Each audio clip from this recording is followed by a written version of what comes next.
Hello എല്ലാവർക്കും നമസ്കാരം. പുതിയ വീഡിയോയിലേക്ക് സ്വാഗതം. നമുക്കിന്ന് ഈ വീഡിയോയിലൂടെ dependent variable and independent variable എന്താണെന്ന് മനസ്സിലാക്കാം. അത് നമുക്ക് ഇതിൻ്റെ ആശയം എന്താണെന്ന് മനസ്സിലാക്കണം. അതായത് ഇതിൻ്റെ ഒരു ഉദാഹരണം പറഞ്ഞു കഴിഞ്ഞാൽ, ഇപ്പോൾ ഒരു കുട്ടി നന്നായിട്ട് പഠിച്ചു കഴിഞ്ഞാൽ ആ കുട്ടിക്ക് നല്ല മാർക്ക് കിട്ടും. അതായത് ആ കുട്ടിയുടെ മാർക്ക് ഈ പഠനത്തെ ഡിപ്പെൻഡ് ചെയ്തിരിക്കുന്നു. അപ്പോൾ മാർക്ക് എന്ന് പറയുന്നത് ഒരു ഡിപ്പെൻഡൻറ്റ് വേരിയബിളാണ്. അപ്പോൾ ഈ പഠനം ഇൻഡിപെൻഡൻറ്റ് വേരിയബിളായിട്ട് നമുക്ക് എടുക്കാം. ഇതാണ് ഇതിൻ്റെ അടിസ്ഥാനപരമായിട്ടുള്ള കാര്യം എന്ന് പറയുന്നത്. അപ്പോൾ ഈ ഡിപ്പെൻഡൻറ്റ് വേരിയബിളും ഇൻഡിപെൻഡൻറ്റ് വേരിയബിളും എക്കണോമിക്സുമായിട്ട് എങ്ങനെ റിലേറ്റ് ചെയ്തിരിക്കുന്നു എന്നാണ് ഈ വീഡിയോയിലൂടെ ഞാൻ പറയാൻ പോകുന്നത്. അപ്പോൾ നമുക്ക് നേരിട്ട് വീഡിയോയിലേക്ക് കടക്കാം. Dependent and independent variable.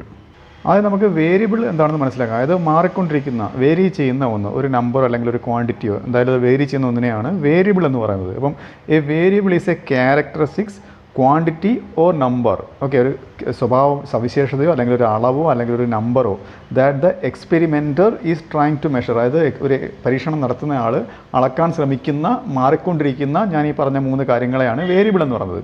It's value changes over time. അതായത് സമയം മാറുന്നതിനനുസരിച്ച് അതിൻ്റെ വാല്യൂ മാറിക്കൊണ്ടിരിക്കും. ഉദാഹരണത്തിന് ഡിമാൻഡ്. ഒരു കസ്റ്റമറിന് ഒരു സാധനം വാങ്ങിക്കാനുള്ള, അദ്ദേഹത്തിന് അതിനുള്ള ഒരു വസ്തുവിനോടുള്ള ഡിമാൻഡ്, ഒരു കമ്മോഡിറ്റിയുള്ള ഡിമാൻഡ് മാറിക്കൊണ്ടിരിക്കും. ടൈം, ഏജ്, ഇതെല്ലാം മാറുന്ന ഘടകങ്ങളാണല്ലേ. അപ്പോൾ ഇതിന് ഉദാഹരണങ്ങളാണ് ഇതെല്ലാം. അപ്പോൾ ഇതാണ് വേരിയബിൾ എന്ന് പറയുന്നത്. ഞാൻ നേരത്തെ പറഞ്ഞ പോലെ ഈ വേരിയബിൾസിനെ രണ്ടായിട്ട് തരംതിരിക്കാം. Variables can be classified into 2, independent variable and dependent variable. അത് നമുക്ക് ഇൻഡിപെൻഡൻറ്റ് വേരിയബിൾ എന്താണെന്ന് നോക്കാം. അത് ഒന്നിനെയും ആശ്രയിക്കാതെ നിൽക്കുന്ന വേരിയബിൾ. അപ്പം an independent variable is A stand alone variable. അതായത് സ്റ്റാൻഡ് എലോൺ വേരിയബിൾ എന്നതിന് വേറൊരു പേരാണ് കേട്ടോ.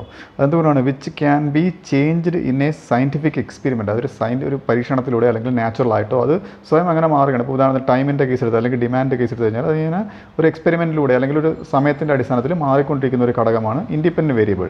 ഓക്കെ, അപ്പം ഇതെന്തിനു വേണ്ടി ഉപയോഗിക്കുന്നത്? To check its effect on dependent variable. അപ്പം ഡിപ്പെൻഡൻറ്റ് വേരിയബിളിൽ ഇപ്പം വില കൂട്ടുകയും കുറയ്ക്കുകയും ചെയ്തപ്പോഴത്തേക്ക് ഡിമാൻഡ് എന്ത് മാറ്റം വന്നു, മനസ്സിലായില്ല. അപ്പോൾ ഡിമാൻഡ് എന്നുള്ളത് ഒരു ഡിപ്പെൻഡൻറ്റ് വേരിയബിളാണ്. അത് എന്തിനെ ആശ്രയിച്ചിരിക്കുന്നു? വിലയെ ആശ്രയിച്ചിരിക്കുന്നു. അപ്പം അങ്ങനെ ഒരു എഫക്റ്റ് ഒരു വേരിയബിളിലുള്ള, അതായത് ഒരു ഡിപ്പെൻഡൻറ്റ് വേരിയബിളിലുള്ള എഫക്റ്റ് ചെക്ക് ചെയ്യുന്നതിനാണ് ഈ ഇൻഡിപെൻഡൻറ്റ് വേരിയബിൾ ഉപയോഗിക്കുന്നതാണ് പറയുന്നത്.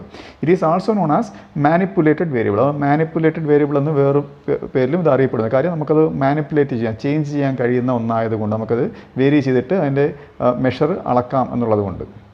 ഇപ്പോൾ ഇൻഡിപെൻഡൻറ്റ് വേരിയബിളിൽ ഒരു ഉദാഹരണം പറയുകയാണെങ്കിൽ, the income of A barber depends on the number of hair cuts he did. ഒരു ബാർബറിൻ്റെ കാര്യം എടുത്തു കഴിഞ്ഞാൽ അദ്ദേഹം എത്ര ആൾക്കാരുടെ മുടി വെട്ടി അല്ലെങ്കിൽ ഷേവ് ചെയ്തു, ഇതിനനുസരിച്ചാണ് അദ്ദേഹത്തിൻ്റെ വരുമാനം ഇരിക്കുന്നത് അല്ലേ.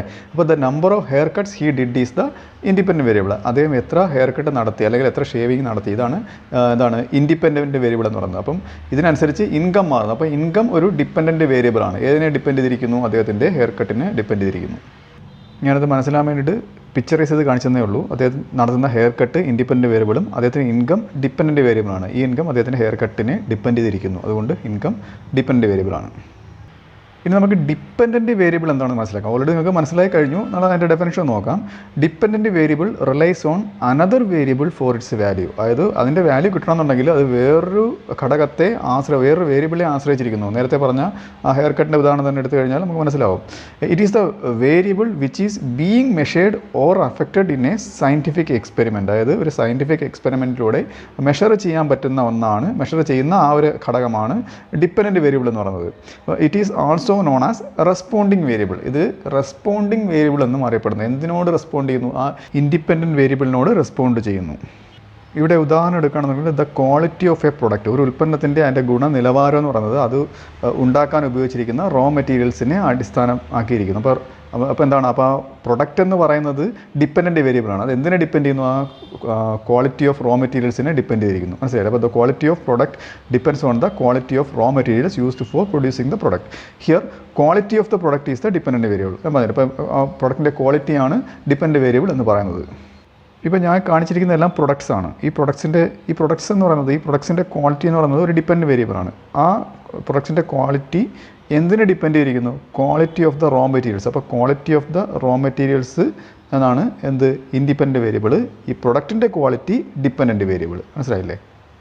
അപ്പോൾ നമുക്ക് എക്കണോമിക്സിൽ ഇതെങ്ങനെ മനസ്സിലാക്കാം എന്നതൊരു പരീക്ഷണത്തിലൂടെ കാണിക്കുകയാണ്. ഒരു എക്സ്പെരിമെൻ്റ് ആണ്. അതെന്താണ്? To know how the price of a commodity affects is demand. ഒരു കമ്മോഡിറ്റി, ഒരു ഉൽപ്പന്നത്തിൻ്റെ വില അതിൻ്റെ ഡിമാൻഡ് എങ്ങനെ ബാധിക്കുന്നു എന്ന് നമ്മളൊരു പരീക്ഷണത്തിൽ നോക്കുകയാണ്. അപ്പോൾ in the market we have to check the quantity demanded for the commodity at different price level. ആ കമ്മോഡിറ്റി 10 രൂപ, 20 രൂപ, 30 രൂപ, അങ്ങനെ പല പല വിലയ്ക്ക് നമ്മൾ വില കൂട്ടിയും കുറച്ചൊക്കെ വിറ്റ് നോക്കണം. അപ്പോൾ വില കൂടുമ്പോഴാണോ ആൾക്കാർ കൂടുതൽ മേടിക്കുന്നത്, വില കുറയുമ്പോഴാണോ ആൾക്കാർ കൂടുതൽ മേടിക്കുന്നത്? ഓഫ് കോഴ്സ് വില കുറയുമ്പോഴായിരിക്കും ആൾക്കാർ കൂടുതൽ മേടിക്കുന്നത്. അപ്പം അതാണ് അതിൻ്റെ പരീക്ഷണം എന്ന് പറയുന്നത്. അപ്പോൾ ആ പരീക്ഷണത്തിൻ്റെ റിസൾട്ട് എന്താണ്? Here price of the commodity is independent variable. ഈ ഉൽപ്പന്നത്തിന് നമ്മൾ ചാർജ് ചെയ്യുന്ന വില ഇൻഡിപെൻഡൻറ്റ് വേരിയബിൾ ആണ്. ഓക്കെ, എന്നാൽ അതിൻ്റെ ഡിമാൻഡ് എന്ന് പറയുന്നത് ഡിപ്പെൻഡൻറ്റ് വേരിയബിൾ ആണ്. ഈ പ്രൈസിനെ ഡിപ്പെൻഡ് ചെയ്തല്ലേ അതിൻ്റെ ഡിമാൻഡ് ഇരിക്കുന്നത്. അപ്പോൾ demand for the product is dependent variable. അതാണ് അതിൻ്റെ എക്സ്പെരിമെൻ്റ് എന്ന് പറയുന്നത് എക്കണോമിക്സിലെ. നമുക്ക് ഇൻഡിപെൻഡൻറ്റ് വേരിയബിളും ഡിപ്പെൻഡൻറ്റ് വേരിയബിളും തമ്മിലുള്ള കുറച്ച് വ്യത്യാസങ്ങൾ നോക്കാം. അതിൽ മീനിങ് എന്ന് പറയുന്നത് ഇൻഡിപെൻഡൻറ്റ് വേരിയബിളിൻ്റെ meaning which can be manipulated by the experiment or circumstances. ഒരു സാഹചര്യത്തിൻ്റെ അടിസ്ഥാനത്തിൽ ഇൻഡിപെൻഡൻറ്റ് വേരിയബിൾ നമുക്ക് എന്ത് ചെയ്യാം, ഒരു നാച്ചുറലായിട്ടോ അല്ലെന്നുണ്ടെങ്കിൽ ഒരു സമയത്തിൻ്റെ അടിസ്ഥാനത്തിലോ അത് മാറുന്ന ഒന്നാണ്. എന്നാൽ ഡിപ്പെൻഡൻറ്റ് വേരിയബിൾ ആണെന്നുണ്ടെങ്കിൽ അതിൻ്റെ മീനിങ് ദ എക്സ്പെരിമെൻറ്റർ ഒബ്സർവ് ചെയ്യുന്ന, അപ്പോൾ ഡിമാൻഡ് ഒബ്സർവ് ചെയ്തെടുത്തതാണ്. അത് എത്ര ഡിമാൻഡ് കൂടിയോ കുറഞ്ഞോ ഒന്ന് ഒബ്സർവ് ചെയ്തു, അത് നിരീക്ഷിച്ചു. അപ്പം ഇത് ഒബ്സർവ്സ് അല്ലെങ്കിൽ measures or test in A scientific experiment. അപ്പോൾ ടെസ്റ്റ് ചെയ്യാൻ എടുക്കുന്ന അതാണ് ഡിപ്പെൻഡൻറ്റ് വേരിയബിൾ എന്ന് പറയുന്നത്. മനസ്സിലായില്ലേ? അടുത്തത് എൻ്റെ ഐഡിയ എന്ന് പറയുന്നത് ഇൻഡിപെൻഡൻറ്റ് വേരിയബിളുണ്ട് what the experimenter changes or what changes in its own. സ്വമേധയാ ചേഞ്ച് ആവുന്നതോ അല്ലെങ്കിൽ എക്സ്പെരിമെൻറ്റർ ചേഞ്ച് ആക്കുന്നതോ ഒന്നാണ് ഇൻഡിപെൻഡൻറ്റ് വേരിയബിൾ. ഡിപ്പെൻഡൻറ്റ് വേരിയബിൾ എന്ന് പറയുന്നത് വാട്ട് ഈസ് ബീങ് മെഷേർഡ്, അളക്കുന്ന, നമ്മൾ അവസാനം പരീക്ഷണത്തിലൂടെ കിട്ടിയ ആ അളക്കാൻ ഉപയോഗിക്കുന്ന സാധനമാണ് ഡിപ്പെൻഡൻറ്റ് വേരിയബിൾ. അടുത്തതിൻ്റെ ഫംഗ്ഷൻ എന്ന് പറയുന്നത് ഇൻഡിപെൻഡൻറ്റ് വേരിയബിളിൻ്റെ function determines the value of another variable.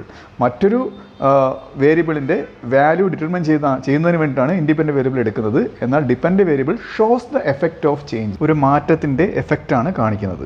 അടുത്തത് റിഫ്ലക്സ്. ഇൻഡിപെൻഡൻറ്റ് വേരിയബിൾ എന്താണ് റിഫ്ലക്റ്റ് ചെയ്യുന്നത്? അതൊരു സ്റ്റിമുലസ് ആണ്, അതൊരു പ്രേരകമാണ്. ഓക്കെ, ഒന്നിനെ പ്രേരിപ്പിക്കുന്ന ഒരു ഘടകമാണ്. എന്നാൽ ഡിപ്പെൻഡൻറ്റ് വേരിയബിൾ ഒരു റെസ്പോൺസ് ആണ്. ആ പ്രേരക ഘടകത്തോട് റെസ്പോണ്ട് ചെയ്യുന്ന, അതിനോട് പ്രതികരിക്കുന്ന ഒന്നാണ് ഡിപ്പെൻഡൻറ്റ് വേരിയബിൾ എന്ന് പറയുന്നത്.